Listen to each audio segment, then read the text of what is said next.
Science के नहीं, BBA में भी साइंस स्ट्रीम के स्टूडेंट है या कॉमर्स, उनका तो इनफैक्ट कॉमर्स बैकग्राउंड को तो आधा पढ़ा भी हुआ है, आधा ही उनके लिए नया है, लेकिन स्टिल थोड़ा स्लो हो गया, आई डोंट नो व्हाई। हाँ खैर कोई बात नहीं। तो आप लोग को अगर नहीं समझ में आया तो बोल दीजिएगा, और अच्छा है कि हम जल्दी से कवर करें, एग्जाम कभी भी हो जाएगा तो फिर खत्म होना ही बेहतर है। So it is the second function of management, right. Planning के बाद ऑर्गेनाइजिंग होता है। ऑर्गेनाइजिंग क्या है, बंद करो, म्यूट करो, आवाज आ रही है। Organising synchronises and combines human, physical and financial resources, जो हमने कंसेप्चुअल फ्रेमवर्क पे पढ़ा था कि इन तीनों के यूटिलाइजेशन से ऑर्गेनाइजिंग एक्चुअली आपको बताता है कि हाउ टू सिंक्रोनाइज या इन विच रेशियो टू कंबाइन, कहाँ किसको लगाना है, कितना कैपिटल कहाँ पे इन्वेस्ट करना है ताकि आपका पूरा काम हो सके। इसमें आपको ऑर्गेनाइजिंग मदद करता है। सिंपल समझ लो, जितने भी हम एक्टिविटी करते हैं, जैसे कि आपका ये क्लास हो रहा है तो हर का टाइम स्लॉट बटा हुआ है, टाइम आपको दिया हुआ है, इतने बजे से इतने बजे क्लास होगा। कोई क्लास क्यों नहीं 15 मिनट का ही है, सारे क्लास 1 घंटे के या 45 मिनट के या 50 मिनट के क्यों रखे गए हैं, बताओ। 15-20 मिनट का कोई क्लास होता है क्या? कभी नहीं होता। क्यों? क्योंकि you have organised all the subjects in such way कि लगभग एक जैसा टाइम देने पर आपका सारा सिलेबस भी खत्म हो जाता है और आपके एक दिन के नंबर ऑफ क्लासेस भी उतने ही रहते हैं जितना आप कर सकते हैं, राइट। ठीक है, तो यही सिंक्रोनाइजिंग और कंबाइनिंग है। जितना टाइम है, जितना सब्जेक्ट है, जितना सिलेबस है, उसको हम माइलस्टोन क्यों बनाते हैं मालूम है तुम्हें? एक रीजन बताओ माइलस्टोन बनाने का। अब हम लोग आपसे साइन लेते हैं ना, क्यों लेते हैं? कुछ ये भी एक एक्टिविटी है, ये भी organising, we are organising ourself, ठीक है ना। हम ऑर्गेनाइज करते हैं कई बार कैबिनेट में, ठीक है ना, इसमें किताब, इसमें कॉपी, इसमें फर्स्ट सेमेस्टर का, इसमें सेकंड सेमेस्टर का, इसमें पेन, ऐसा करते हो ना। क्यों डिवाइड करते हो? ताकि आप क्विकली वहां तक पहुंच सके जहां पे आपको पहुंचना है। अगेन आप सिस्टमेटिकली अरेंज करते हैं चीजों को। हमने यहाँ पे यानी सारे टीचर्स का अपना माइलस्टोन इसलिए बना रखा है ताकि उनको मालूम हो कि उनको लगभग कितना क्लास चाहिए खत्म करने के। तो हर टॉपिक एक दिन में तो खत्म नहीं हो पाता है, पर फिर भी मान लो बड़ा टॉपिक है तो हमने उस टॉपिक को 2 या 3 दिन दे दिया, छोटा टॉपिक है तो हमने टॉपिक का भी सब टॉपिक कर लिया, ठीक है ना। और सोचे कि कम से कम एक एक टॉपिक पर डे अगर खत्म होगा तो हमारा कितना क्लास लगेगा, ठीक है। लास्ट में पता चलेगा कि 5 और बढ़ जाएगा या फिर 2 दिन पहले हो जाएगा, तो हम लोग मार्क वगैरह कर लेंगे, रिविजन वगैरह कर लेंगे। समझ में आ रहा है? तो ये आपको एक एस्टीमेट देता है, ऑर्गेनाइज करता है आपको, क्योंकि 3 महीने या 4 महीने बाद एग्जाम होगा तो आप एकदम से नींद से नहीं जागे कि अरे इतना बाकी है, कैसे कवर होगा, बच्चों को 3-3 4-4 घंटा ज्यादा पढ़ाने लगे, ऐसे नहीं होगा, राइट। तो it helps you in organising your syllabus. समझ में आया? ठीक है। अब ऑर्गेनाइजिंग का मतलब थोड़ा थोड़ा समझ में आ रहा है कि हर चीज को सुव्यवस्थित ढंग से रखना ताकि आप उस काम को स्टार्ट कर सके, राइट। ठीक है। अब organising becomes necessary when more than one person works towards achieving. अच्छा ठीक है, अगर आपको ही सारा काम करना है तो क्या ही ऑर्गेनाइज करना है, क्या ही बांटना है। अगर तुम्हारे पास एक ही सेल्फ है, ठीक है ना, आजकल घरों में बिल्कुल सेल्फ नहीं रहता है, ठीक है, कोई रैक वगैरह नहीं रहता जहां अपना सामान रखे, तो फिर तुम क्या ही ऑर्गेनाइज करोगे? एक ही जगह डम कर दोगे हर चीज को, एक ही आदमी को सारा काम करना है, फिर क्या ही वो काम को बांटेगा। लेकिन अगर ग्रुप ऑफ पीपल है जिनको काम करना है, अब हम आ रहे हैं उस पॉइंट पे, अगर ग्रुप ऑफ पीपल है जिनको मिलकर के काम करना है फिर तो ऑर्गेनाइज करना पड़ेगा। नहीं ऑर्गेनाइज करेंगे तो क्या होगा?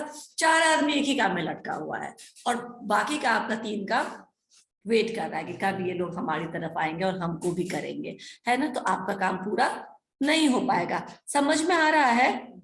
राइट। तो अगर ग्रुप ऑफ पीपल अगर है तो हर एक लोगों को आप काम असाइन करोगे। सिंक्रोनाइज करने का मतलब है सिस्टमेटिक वे में किसी चीज को अरेंज करके रखना, राइट। ठीक है, तो सिंक्रोनाइजेज एंड कंबाइंस, ये सबको क्या करता है? कंबाइन करता है और सिस्टमेटिक ऑर्डर में रखता है, राइट। तो अब इससे हेल्प क्या मिलेगी? तो अगर आपके ग्रुप ऑफ पीपल हैं, मिलकर के लोगों को काम करना है तो आप काम को डिवीजन ऑफ वर्क, मैंने बोला ना वो उसी से रिलेटेड है। आप क्या क्या करते हो? काम को आप डिवाइड करते हो, राइट। पहले आप वर्क असाइन नहीं करते हो। वर्क असाइन करने का मतलब समझ में आ रहा है ना? हाँ, तुम पढ़ो, तुम लिखो, तुम बोलो, ठीक है ना। ऐसे नहीं करते हम। पहले पहले हम काम को डिवाइड कर लेते हैं, ठीक है। यानी ऑर्गेनाइजिंग इज आगे, ठीक है ना। जो डिवीजन ऑफ लेबर हमने पढ़ाया था कि हमने टास्क को डिवाइड किया और तब एलोकेट करते हैं, ऑर्गेनाइजिंग भी वही काम है कि आपने पहले काम को डिवाइड कर लिया कि इस काम को करने के लिए 8 अलग अलग काम है जो करना पड़ेगा, ठीक है। और एक काम तुम ये ग्रुप वो ग्रुप वो ग्रुप, ये सब अपना अपना काम करेगा। अब क्लियर हो रहा है? तो अब सबको मालूम है कि I am responsible for which part of the work है। अच्छा ठीक है, ये जो काम है वो एक दूसरे के कोऑर्डिनेशन में होता है। आप अपना काम, अब तुम अपने काम से मतलब रखो, हम कभी कर देंगे, ऐसा होगा क्या? हो सकता है तुम्हारे काम खत्म होने के बाद अगले का काम शुरू हो सके, नहीं तो वो नहीं कर पाएगा, राइट। जैसे कि हम अगर अटेंडेंस लेंगे, अगर आपके डीआरसीसी में अटेंडेंस भेजना है तो हम बोलेंगे ठीक है तुम डीआरसीसी से लोन ले लो, हमको जब मन होगा हम अटेंडेंस भेज देंगे। तो होगा क्या? नहीं ना, पहले अटेंडेंस जाएगा तब तो आपका फी या जो भी काम होगा वो प्रोसेस होगा। तो वो काम इस काम पे डिपेंडेंट है ना, तो कोऑर्डिनेशन तो चाहिए। तो ये जो आपने अलग अलग लोगों को काम बांटा है, इनके बीच में कोऑर्डिनेशन चाहिए, राइट। इनके बीच में आपस में कम्युनिकेशन चाहिए, जो हम आगे स्टाफिंग के बाद पढ़ेंगे। लेकिन आपने काम के लिए रिस्पॉन्सिबल बना दिया कि तुम इस अटेंडेंस लेने के लिए रिस्पॉन्सिबल हो, तुम ये सबमिट करने के लिए रिस्पॉन्सिबल हो, तुम किसी तीसरे काम के लिए रिस्पॉन्सिबल हो, और तुम बच्चों का फी ना रुके इसके लिए सारा डॉक्यूमेंट्स देने के लिए रिस्पॉन्सिबल है। क्लियर हो रहा है? काम बढ़ गया, these works are interconnected, interdivided, लेकिन आपने रिस्पॉन्सिबिलिटी तय कर दी कि कौन किस काम के लिए रिस्पॉन्सिबल है। Without organising it would not be possible to attain objectives.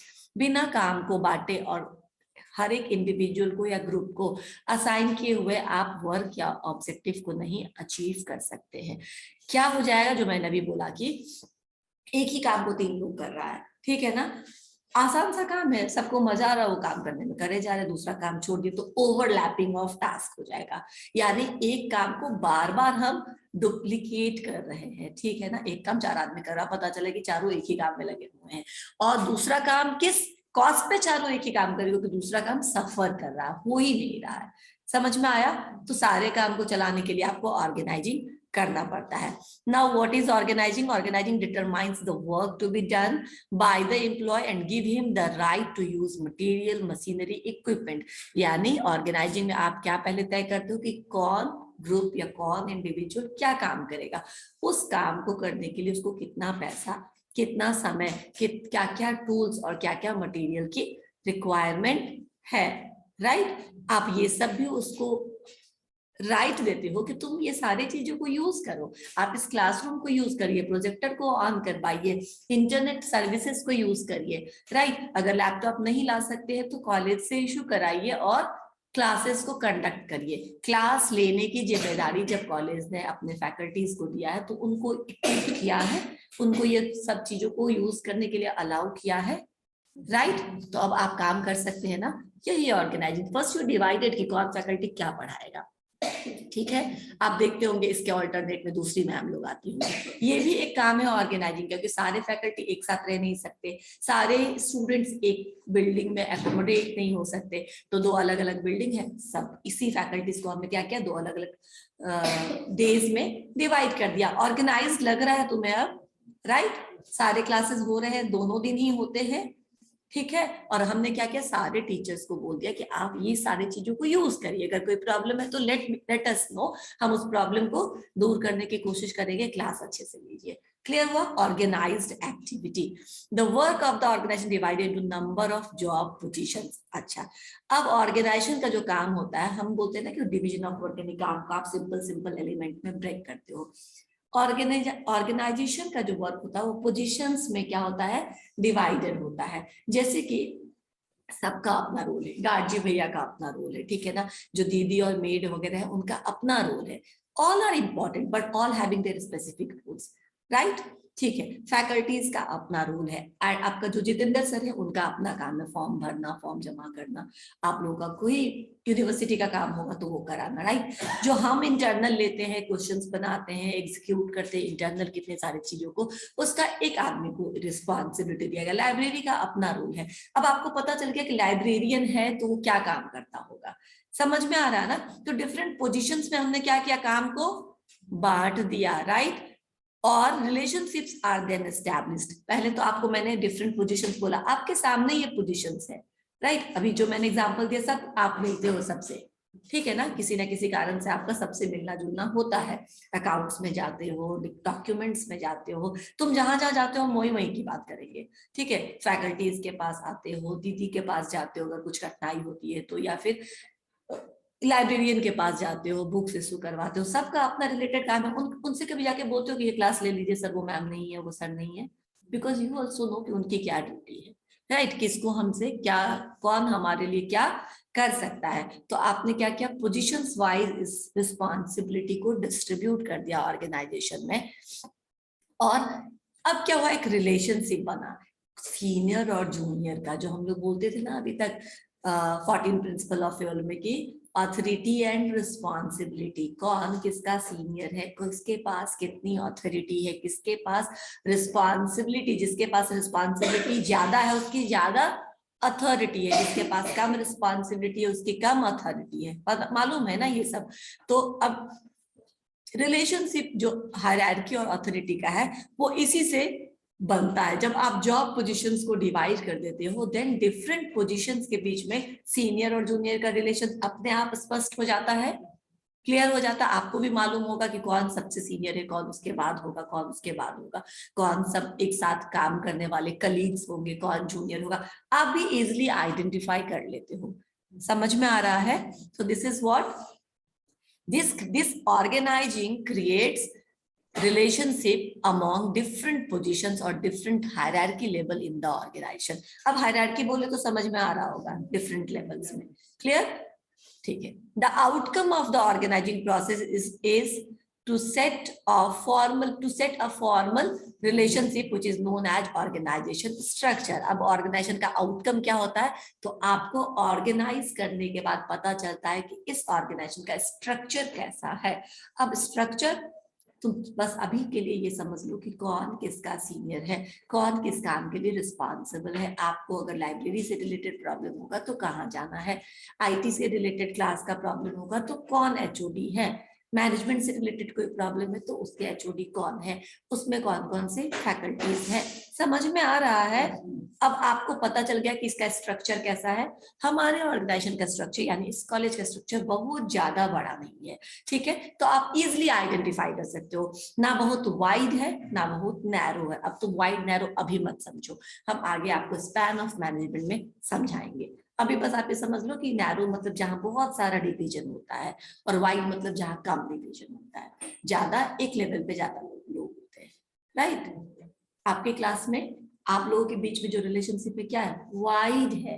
कोई हायरार्की है, कोई किसी का जूनियर सीनियर है, कोई किसी का बॉस है, नहीं है ना, सब एक लेवल पे हो, वाइड है बिल्कुल। दूसरी सीढ़ी मिलेगी नहीं तुम्हारे क्लास में, नहीं मिलेगी, राइट। ये इक्वल हायरार्की पे आप सब काम कर रहे हैं, क्लियर? ठीक है। हमारे यहाँ मिलेगी लेकिन बहुत कम मिलेगी, किसी किसी में बहुत डीप होता है, मतलब बहुत सारा। जैसे कि मैं आपको एग्जांपल देती हूँ, sales boy, sales manager, area sales manager, regional sales manager, zonal manager, country manager, इतना तो कम से कम मैंने भी आपको बता दिया है ना। एग्जीक्यूटिव भी आते हैं इसमें, जिसको मैंने अभी उड़ा दिया। एग्जीक्यूटिव भी रहेंगे किसके, सेल्स मैनेजर के ऊपर सेल्स एग्जीक्यूटिव भी रहता है। तो देखे डिफरेंट लेवल्स, डीप है ना काफी, 5 6 7 लेयर का है ना, इसको डीप ऑर्गेनाइजेशन बोलते हैं या नैरो ऑर्गेनाइजेशन बोलते हैं। जो लंबा होता है, टॉल होता है, जहां पे कुछ नहीं, या एरिया सेल्स मैनेजर है, सेल्स मैनेजर है और सेल्स एग्जीक्यूटिव है, हो गया, इतने से ही काम चलाना है इसमें। तो क्या हो गया, बहुत नैरो नहीं है, 2 3 लेयर में सारा काम खत्म। इतनी ही रिपोर्टिंग होगी, 2 ही लेवल पे रिपोर्टिंग होगी, एक थर्ड लेवल वाला सेकंड को करेगा और सेकंड लेवल वाला फर्स्ट को करेगा। तो वाइड का थोड़ा बहुत तब समझ में आ गया होगा, वाइड क्या होगा, नैरो क्या होगा, ठीक है। इससे स्ट्रक्चर क्रिएट होता है ऑर्गेनाइजेशन में। स्ट्रक्चर किसको बोले, समझ में आ गया, हायरार्की का स्ट्रक्चर, बॉस और जूनियर का स्ट्रक्चर, रिलेशनशिप और अथॉरिटी एंड रिस्पॉन्सिबिलिटी का स्ट्रक्चर, ये सब ऑर्गेनाइजिंग के फलस्वरूप क्रिएट होता है, ठीक है। मीनिंग एंड डेफिनेशन है, अगर डेफिनेशन नहीं याद है तो आप मीनिंग से काम चला सकते हो, लेकिन एक आध सिंपल अगर आप डेफिनेशन याद कर लेंगे तो अच्छी बात होगी, वो आंसर अच्छा माना जाता है। The word organisation is derive from the word organism. अब ये सिंपल है, मैंने आपको जैसे पहले बताया था, ये ऑर्गेनिज्म से ही ऑर्गेनाइजेशन वर्ड डिराइव किया गया। ऑर्गेनिज्म कौन है? हम आप है। हमारे और आपके अंदर भी डिफरेंट ऑर्गन्स है, और ये डिफरेंट ऑर्गन्स अलग अलग काम के लिए रिस्पॉन्सिबल है। लेकिन मैंने ये पहले भी आपको बताया था, लेकिन ये सारे ऑर्गन्स कोऑर्डिनेटेड वे में काम करते हैं, राइट। हार्ट नहीं बोल सकता लीवर को कि तुम अपने काम से मतलब रखो, मैं अभी आराम करता हूँ, सिस्टम कोलैप्स कर जाएगा, राइट। इसी तरह किडनी नहीं बोल सकता कि हार्ट तुम अपना काम देखो, मैं अभी कुछ दिन काम नहीं करूंगा, सिस्टम कोलैप्स कर जाएगा। यानी सबका कोऑर्डिनेशन है ना, पूरा जो हमारे बॉडी में जितने ऑर्गन्स है एक दूसरे से रिलेटेड है, एक भी प्रभाव होता है, दूसरा भी। मल्टीपल ऑर्गन फेल्यूर कितना सुना होगा तुमने कोरोना के टाइम में, क्यों मर गया? तो मल्टीपल ऑर्गन फेल्यूर हो गया। यानी बहुत सारे फंक्शंस ने काम करना बंद कर दिया। क्यों बंद कर दिया? बिकॉज ऑल आर रिलेटेड, ठीक है ना, सबका एक दूसरे से संबंध है, राइट। समझ में आ रहा है? तो इसी से ऑर्गेनाइजेशन वर्ड को डिराइव किया गया है। और ऑर्गेनाइजेशन में भी ऐसे ही डिफरेंट ऑर्गन्स होते हैं। अब तुम ऑर्गन्स के जगह पे फिर नाम लूंगी डिफरेंट डिपार्टमेंट्स का, राइट। अब ये क्या क्या डिपार्टमेंट्स है आप लोग बताइए। मैं कितनी बार बोल चुकी हूँ? 4 ही बोल दो, 5 ही बोल दो, 3 ही बोल दो? IT डिपार्टमेंट, सेल ठीक है, डिपार्टमेंट, सेल्स, हाँ, फाइनेंशियल डिपार्टमेंट, फाइनेंस डिपार्टमेंट, और HR department, marketing department, R&D department. R&D बोलते हैं रिसर्च एंड डेवलपमेंट, जहाँ पे नया नया इनोवेटिव प्रोसेस को। कौन सा? ट्रांसपोर्ट डिपार्टमेंट, ठीक है, बोल सकते हो, ट्रांसपोर्ट डिपार्टमेंट भी होगा अगर उसका ट्रांसपोर्टेशन से ज्यादा काम है तो, राइट। तो ये सारे अलग अलग डिपार्टमेंट्स है जो अलग अलग काम के लिए रिस्पॉन्सिबल है। लेकिन फाइनेंस डिपार्टमेंट इंडिपेंडेंट नहीं है, ठीक है ना। प्रोडक्शन डिपार्टमेंट को जो भी उसने बजट दिया वो उसको क्लियर करके देना पड़ेगा, नहीं तो प्रोडक्शन डिपार्टमेंट का काम ठप पड़ जाएगा। और कोई भी डिपार्टमेंट का काम ठप होगा तो ऑर्गेनाइजेशन पे इसका असर होगा। यस और नो? तो समझ में यस आया? मैम। मीनिंग इसका यही है कि सारे के अपने अपने फंक्शंस हैं, लेकिन अपने इंडिविजुअल फंक्शंस के लिए रिस्पॉन्सिबल होते हुए भी दे आर इंटरकनेक्टेड, राइट। इसीलिए इनके बीच में कोऑर्डिनेशन की जरूरत पड़ती है। कोऑर्डिनेशन मतलब आपस में तालमेल बैठाकर काम करने की जरूरत पड़ती है। क्लियर हुआ? अभी तक ठीक है? Yes ma'am. Okay, now definitions क्या है? एक डेफिनेशन हैने ने दिया है और हेमन, हमने 3-4 डेफिनेशंस यहाँ पे लिए, ज्यादा नहीं लिए, जो आपको आसानी से समझ में आ जाए और जो आपको याद हो जाए कर लीजिएगा। पहला है organisation is harmonious adjustment of specialised parts of the for the accomplishment of some common purpose और पर्पसेस, यानी कि कॉमन गोल या कॉमन ऑब्जेक्टिव्स को अचीव करने के लिए कैसा एडजस्टमेंट? तो डिफरेंट स्पेशलाइज्ड पार्ट्स के बीच में, यानी कि डिफरेंट डिपार्टमेंट्स के बीच में। डिपार्टमेंट्स आर स्पेशलाइज्ड, राइट, अपने अपने काम से मतलब है उनको, तो दे आर स्पेशलाइज्ड। लेकिन हर एक स्पेशलाइज्ड पार्ट्स के बीच में कैसा adjustment? Harmonious adjustment, cordial adjustment. ये नहीं कि जानबूझ करके डिले कर रहे हैं, ठीक है ना, ताकि उस डिपार्टमेंट को प्रॉब्लम हो और उस डिपार्टमेंट के बॉस को झाड़ लगे, ऐसा नहीं। तो फिर क्या होगा? वो तो थोड़ा शॉर्ट टर्म आप देख रहे कि डांट लगेगी, प्रोडक्शन रुक जाएगा, लेकिन लॉन्ग टर्म इफेक्ट क्या होगा कि आपकी कंपनी में प्रॉफिटेबिलिटी कम हो जाएगी अगर इस तरीके का कॉन्फ्लिक्ट होता रहा तो। इसीलिए harmonious adjustment between the different specialised parts of the organisation, why? To achieve one purpose और डिफरेंट पर्पसेस, ठीक है ना। क्लियर? ये डेफिनेशन क्लियर है? नेक्स्ट, अकॉर्डिंग टू हेमन क्या है? Organisation is the process of defining and grouping of the activities. मैंने कहा ना, डिफाइन करो क्या काम करना है, एंड देन ग्रुपिंग करो, यानी काम को बांट करके डिफरेंट ग्रुप्स के बीच में आप उसको दे दीजिए कि you are responsible for these things, right. And establishing the authority relationship among them, यानी कौन किसका सीनियर और जूनियर है, किसके पास कितना अधिकार है। ये रिलेशनशिप आप जैसे ही काम को बांटते हैं और एलोकेट करते हैं वैसे ही ये भी डिफाइन हो जाता है। क्लियर? आपका सीनियर कौन होगा, आपका बॉस कौन होगा, क्लियर है? ठीक। मैकफार्लैंड ने फिर इसको डिफाइन किया है, an identifiable group of people contributing their efforts towards attainment of goal is called organisation. कोई भी डेफिनेशन ऐसा है जो नहीं समझ में आए या नहीं याद होगा? नहीं है ना? जो सबसे सिंपल रहता है ना, मैं जब नोट्स बना रही होती हूँ, चाहे आपके लिए कुछ लिख रही होती हूँ, तो सबसे पहले मैं देखती हूँ कि जब मैं स्टूडेंट रहती तो मैं क्या पिक करती और क्या रहने देती। तो हमारे लिए भी यही करती हूँ मैं, ठीक है ना। जो मुझे कॉम्प्लिकेटेड लगता है, मुझे समझ में आ रहा है, पर मुझे जब स्टूडेंट बन जाती हूँ ना, और मुझे लगता है ये कॉम्प्लिकेटेड पार्ट है, इसके बिना भी इनका कोई बाल बाका नहीं होने वाला है, इनका कॉन्सेप्ट क्लियर रहेगा। और कॉन्सेप्ट क्लियर होना बहुत जरूरी है। अब ऑर्गेनाइजिंग को डिफाइन करते समय स्टाफिंग को डिफाइन कर दोगे तो nobody can save you, है ना। कॉन्सेप्ट आप समझ लीजिए, प्लानिंग समझ गए ना, एडवांस में सोचना कि क्या होना है, कौन करेगा, कहाँ करेगा, कितना पैसा लगाना है, वगैरह वगैरह। उसके बाद प्लानिंग प्रोसेस को समझ लो और कुछ नहीं समझो, बाकी यही कॉन्सेप्ट है उसका।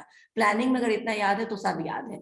क्यों जरूरी है, क्या मिस्टेक्स हो सकते हैं, क्या क्या फैक्टर्स ध्यान में रखना चाहिए। ध्यान में सबसे पहले ये रखना है कि हमारा अपना बजट कितना है, ठीक है ना। वो जैती पैर पसारिए जैती लंबी सोर, होता है ना, हम लोगों ने पढ़ा था ना, उतना ही पैर पसारो।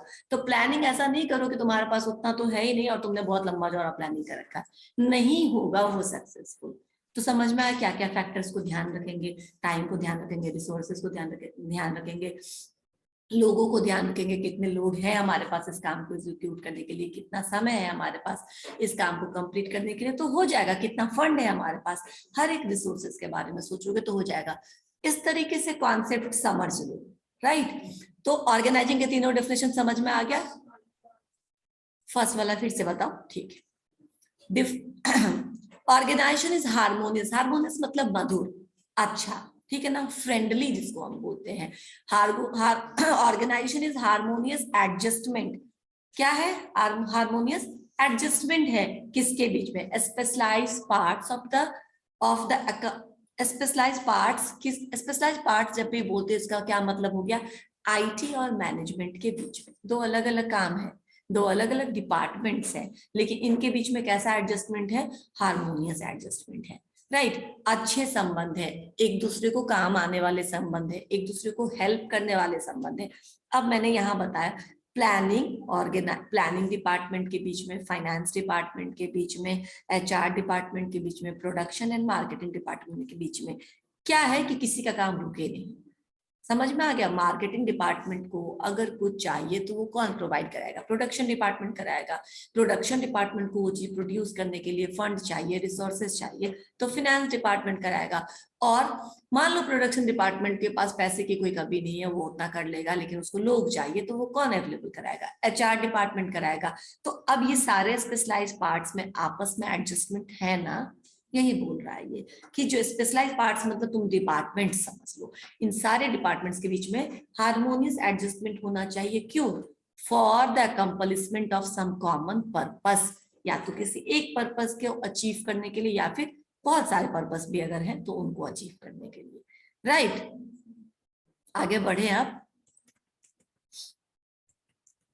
ज्यादा नहीं, बस आज डेफिनेशंस को मैं डिफाइन कर देती हूँ, ठीक है। अब मैम ये लाइन स्कॉलर्स या ये हैने हैमन और मैक, हाँ बिल्कुल, इन लोगों ने डिफाइन किया है ऑर्गेनाइजेशन को, अपने अपने वर्ड्स में इन लोगों ने डिफाइन किया है अकॉर्डिंग टू, जैसे अभी तक हम लोग पढ़े according to Peter Drucker, according to Henri Fayol, उसके बाद हम लोगों ने और क्या क्या हेराल्ड पूंज पढ़ा, उसके बाद हम लोगों ने एफडब्ल्यू टेलर पढ़ा, तो ये सब वैसे ही है, ठीक है। They are the specialised of management and they have defined organisation in this way. आपको और भी डेफिनेशंस मिल जाएंगे बुक में, मैं सिंपल यहाँ पे लिखी हूँ, ठीक है। और भी अगर पढ़ना हो तो यू कैन एक्सप्लोर। अब समझ में आया, आगे बढ़े। Yes ma'am. ठीक है, अब ये समझ लो line with the staff aspects of HRM, बहुत इंपॉर्टेंट है और बहुत सिंपल है और बहुत लोग नहीं समझते इसको। लाइन ऑथोरिटी और स्टाफ ऑथोरिटी, सिंपल समझ लो, ये हम बाद में भी पढ़ेंगे। देखो जैसे एक जगह तुम देखोगे line authority and staff authority लिखा है, एक जगह लिखा है line relationship and staff relationship. एक को समझ लो, दोनों तुम डिफाइन कर सकते हो। किसी को तुमने कहीं लिख दिया कोई गड़बड़ नहीं होगा, क्योंकि लाइन से रिलेटेड लाइन रिलेशनशिप होगा और स्टाफ से रिलेटेड स्टाफ रिलेशनशिप होगा। लाइन किसको बोलते हैं, it gives the manager the right to issue orders to other managers और एम्प्लॉइज। लाइन मतलब तुम जान लो सीनियर, उसका जूनियर, उसका जूनियर, उसका जूनियर। एक लाइन नजर आ रहा है जो ऊपर से नीचे की तरफ जा रहा है, नीचे से ऊपर की तरफ जा रहा है। बॉटम टू टॉप सबऑर्डिनेट से सीनियर की तरफ बढ़ते हैं हम, और टॉप टू बॉटम सीनियर से जूनियर की तरफ बढ़ते हैं। ये लाइन नजर आ रहा है ना। अब लाइन ऑथोरिटी तुम ऐसे ही समझ लो कि इस लाइन में एक मैनेजर अपने जूनियर को ऑर्डर्स देता है, उसको काम करने के लिए बोलता है, उसकी जो जिम्मेदारी होती है वो सुपरवाइज करने की होती है अपने सबऑर्डिनेट से। So it creates senior junior relationship. Simple है। अपने घर में कल्प वृक्ष बना लीजिए, घर का जो फैमिली वृक्ष बनता है, और सबसे ऊपर दादाजी को ही लिखते होंगे, या परदादा को, या उनके सुपर दादा को, जो भी होते होंगे वो आप लिखते हैं, फोर फादर्स को, राइट। धीरे धीरे धीरे धीरे आता है तो आपके फादर, और फिर आप, और फिर उसके बाद जो नीचे का है वो या तो ब्लैंक रहता है, या फिर अगर आ चुका है तो आप उसके नाम ऐड करते जाते हैं। ये लाइन है ना, एक सीक्वेंस दिख रहा है ना। इसमें हमेशा सीनियर जो है, जो ऊपर के पोजीशन पे, वो अपने जूनियर को ऑर्डर देता है, कमांड करता है, कंट्रोल करता है, राइट। तो सीनियर जूनियर का रिलेशनशिप समझ में आ जाता है। यही बनता है लाइन ऑथोरिटी से सीनियर और जूनियर का रिलेशनशिप क्रिएट होता है। क्लियर हो गया ये लाइन रिलेशनशिप? कभी मत भूलना, लाइन याद रखना, ऊपर से नीचे की तरफ फ्लो करने वाला लाइन, जिसमें ऊपर वाला सीनियर होता है और नीचे वाला उसका जूनियर होता है, और इसी तरह ये क्रम में रिलेशन चलते रहता है, फैमिली में भी, ऑर्गेनाइजेशन में भी, राइट। अब स्टाफ का रोल थोड़ा दूसरा है। स्टाफ कौन है? ये सब, ठीक है ना, कोई किसी का सीनियर नहीं है, या फिर ऐसे भी मत समझो, ठीक है ना। कोई आप में से ही, मान लो कि कोई एक सब्जेक्ट लो, हमारा सब्जेक्ट छोड़ दो, पाइथन ले लो या कोई दूसरा सब्जेक्ट ले लो, एग्जाम्पल दो, लैंग्वेज, कोई क्या पढ़ते हो, मैथ्स ले लो। मैथ्स में कोई बच्चा होगा जो बहुत तेज होगा, ठीक है ना, बहुत इंटेलिजेंट होगा।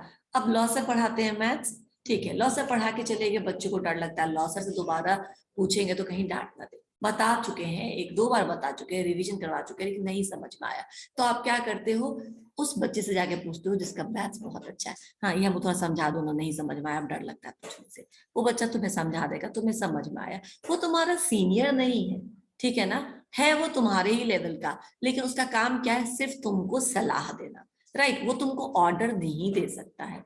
Getting the point? हाँ। अब थोड़ा दूसरे तरीके समझो। स्टाफ ऑथोरिटी जो होते हैं, staff authority advisory relationship create करता है, यानी वो ऑर्डर नहीं देता है, वो सिर्फ सलाह देता है। मानना है तो मानो, नहीं मानना है तो मत मानो। वो आपको रिस्ट्रिक्ट नहीं कर सकता है कि हमने जो बोला तुम्हें करना पड़ेगा, जैसे तुम्हारा बॉस तुमको करता है, जैसे तुम्हारे फैकल्टीज बोलते हैं असाइनमेंट इतने तारीख को देना है तो देना है, राइट। समझ में आ गया? वो ऑर्डर दे देते हैं इतना तारीख को चाहिए, ठीक है, फ्लेक्सिबल होते हैं, तुम्हें 2 दिन और दे देते हैं, लेकिन आपको बोलते हैं ऐसे ही, राइट, इतने तारीख को लास्ट डेट है, इसका हम सबमिशन नहीं लेंगे। समझ में आया?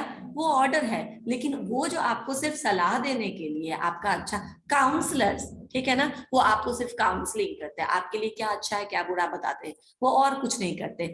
तो स्टाफ ऑथोरिटी का मतलब यही होता है कि बहुत जगह स्टाफ, और ये बहुत महंगे होते हैं, लेकिन इनकी अथॉरिटी लिमिटेड होती है। बहुत सारे कंपनीज ना कंसल्टेंट हायर करते हैं, कंसल्टेंसी लेने के लिए, मतलब सलाह लेने के लिए, कि अगर ये प्रॉब्लम हो जाएगा तो हमको क्या करना चाहिए। उनको कुछ समझ में नहीं आता है, ठीक है ना, क्योंकि वो किसी एक, अब जैसे मैं बताती हूँ, लीगल एडवाइजर्स सुना है ना। अब लॉ की जानकारी सब थोड़ा बहुत लॉ पढ़ के जानते हैं, मैनेजर बनते हैं तो लॉ भी थोड़ा पढ़ना ही पड़ता है, ठीक है ना, ऐसा नहीं कि नहीं पढ़ सकते, लेकिन आप बहुत लॉ के एक्सपर्ट तो नहीं है ना। You have multi disciplinary approach है मैनेजमेंट, आपने सब कुछ थोड़ा थोड़ा पढ़ा है, लेकिन आप एक्सपर्ट नहीं हो किसी एक फील्ड के। तो मान लो कि अगर आपके डिपार्टमेंट पर या आपके डिवीजन पर कल को केस हो जाता है, तो आप जाओगे ना लीगल एडवाइजर के पास। क्या ये लीगल एडवाइजर आपसे 1 घंटे का बहुत ज्यादा फी नहीं लेता है? लेता है। इसका अपना एक पोजीशन होता है, सीनियर पोजीशन होता है, लेकिन वो आपका बॉस नहीं होता है। आप समझ में आया? वो तुम्हारा बॉस होता है, क्या मन करे तो इससे लो, नहीं तो किसी और से पास चले जाओ, कोई तुम्हारा बॉस तो नहीं होता। तो क्या रिलेशनशिप होता है? तो उस मैनेजर और उस लीगल एडवाइजर के बीच में सलाह लेने का, फी देने का, ठीक है ना। आपकी जो भी कंसल्टेशन चार्जेस वो मैं दे दूंगा, आप ये प्रॉब्लम है, इसका क्या सोल्यूशन होगा बता दीजिए। उसने आपको सोल्यूशन बता दिया, अब आप अपने यहाँ आ गए, आपको इम्प्लीमेंट करना है तो करिए, नहीं इम्प्लीमेंट करना है तो मत करिए, लेकिन उसको तो आप फी दे चुके हैं, उसको बस उससे मतलब है। समझ में आया? So staff authorities are advisory authorities, they are not senior, they are not junior, they just give you advice, you have to follow it, you follow. If you don't want to follow that, don't follow. They are just responsible for giving you right advice. समझ में आया? बाकी उनका कोई अधिकार नहीं है तुम्हें कंट्रोल करने का, तुमको ऑर्डर देने का, ये सब नहीं कर सकते। अब ये कभी मत समझ लेना कि वो जूनियर है। मैंने अभी आपको डिफाइन किया कि वो क्या है। वो अपने आप में सीनियर है लेकिन तुम्हारा सीनियर नहीं है, ठीक है? वो अपने आप में बहुत कॉस्टली होता है, एक्सपेंसिव होता है, उसके लिए तुम्हें बहुत फी देना पड़ता है। एक घंटे का जितना 10 दिन में कमाते हो तो वो 1 घंटे के लिए फी आपसे लेते हैं, लेकिन वो आपके बॉस नहीं होते हैं, वो आपको सिर्फ सलाह देते हैं। क्लियर? ठीक है। तो line authority and staff authorities अगर आप समझ चुके हैं तो लाइन रिलेशनशिप और स्टाफ रिलेशनशिप भी वही है कि लाइन रिलेशनशिप में क्या होता है, line authority represent continuous series of authority. जो मैं बोली कि लाइन को याद रखना, continuous series of authority and responsibility. जिसके पास जितना पावर है उसके पास उतनी रिस्पॉन्सिबिलिटी है। नीचे की तरफ बढ़ते जाएंगे, रिस्पॉन्सिबिलिटी कम होते जाएगा, ऑथोरिटी भी कम होते जाएगा। राइट? ठीक है। Board of directors delegates authority to the managing directors. ये एग्जांपल दे रहा है कि जैसे बीओडी होते हैं, बोर्ड ऑफ डायरेक्टर्स होते हैं, वो किसको देते हैं? वो मैनेजिंग डायरेक्टर्स को क्या देते हैं? ऑथोरिटी देते हैं। काम करने का, कितना, किस रेट पे शेयर इशू करना है, क्या क्या डिसीजन लेना है, कौन कौन से मार्केट में हमको और जाना है, डाइवर्सिफिकेशन करना है, एक्सपेंशन मतलब विस्तार करना, ठीक है? डाइवर्सिफिकेशन मतलब हम अगर दवा के बिजनेस में तो हम इत्र के बिजनेस में भी चले जाएंगे। समझ में आ रहा? अलग अलग बिजनेस को एक्सप्लोर करना, ये सारा डिसीजन बोर्ड ऑफ डायरेक्टर्स के लेवल पे लिया जाता है। अब ये एमडी इसका पार्ट भी हो सकता है, होता ही है इनफैक्ट, ठीक है ना? Managing director board of director का पार्ट होता है, लेकिन चूंकि और लोगों ने भी अपना पैसा इन्वेस्ट किया है इसलिए वो भी सलाह, वो भी इकट्ठा मिलकर के डिसीजन लेते हैं कि क्या करना है, नहीं करना है। वो अथॉरिटी देते हैं मैनेजिंग डायरेक्टर को कि आप इन पैसों को यहाँ यहाँ यहाँ इन्वेस्ट कर दीजिए। राइट? मैनेजिंग डायरेक्टर के पास आ गया इतना पावर, इतनी ऑथोरिटी, अब वो जनरल मैनेजर को देगा। राइट? इसी तरह जनरल मैनेजर से धीरे धीरे ब्रांच मैनेजर तक पहुंचता है ना ऑथोरिटी और रिस्पॉन्सिबिलिटी। ऑब्वियसली जो ब्रांच मैनेजर का जो रिस्पॉन्सिबिलिटी और ऑथोरिटी होगा वो वहां के जूनियर मैनेजर से ज्यादा होगा, लेकिन सीनियर जो है एरिया मैनेजर या जोनल मैनेजर उससे तो कम होगा। क्लियर? क्योंकि एरिया मैनेजर के अंदर उस एरिया में जितनी भी ब्रांचेस है सब आते हैं, ब्रांच मैनेजर के अंदर सिर्फ एक ब्रांच आता है, तो आपकी रिस्पॉन्सिबिलिटी कम कर दी गई तो आपकी ऑथोरिटी भी उस हिसाब से कम हो जाएगी। क्लियर? तो लाइन रिलेशनशिप बस यही डिफाइन करना, there is series of authority and responsibility, senior junior को डिफाइन करता है और कौन किसको डेलीगेट कर रहा है ऑथोरिटी, ये आपको पता चलता है लाइन रिलेशनशिप से। राइट? किस दोनों में? लाइन में और कुछ नहीं। ऑथोरिटी बस ये है कि आप समझ लीजिए कि ऑथोरिटी मतलब हमारा सीनियर, ये रिलेशनशिप मतलब ऑथोरिटी सिर्फ होता है it create superior subordinate relationship. Right? आपको ये समझाने के लिए, और रिलेशनशिप मतलब इनके बीच में कैसा रिलेशनशिप है, तो लाइन रिलेशनशिप है। समझ में आया? जनरल मैनेजर और मैनेजर के बीच में कैसा रिलेशनशिप है, तो लाइन मैनेजर का रिलेशनशिप है। ठीक है? लेकिन अगर किसी ऑर्गेनाइजेशन में स्टाफ रिलेशन, वही मैंने कहा कि तुम दोनों जगह लिख सकते हो, लेकिन समझ लो रिलेशनशिप उस अथॉरिटी के फलस्वरूप, कंसिक्वेंटली आउटकम है रिलेशनशिप। ठीक है ना? उस अथॉरिटी को देने के फलस्वरूप जो रिजल्ट आता है उसको हम रिलेशनशिप बोलेंगे, लाइन रिलेशनशिप बोलेंगे।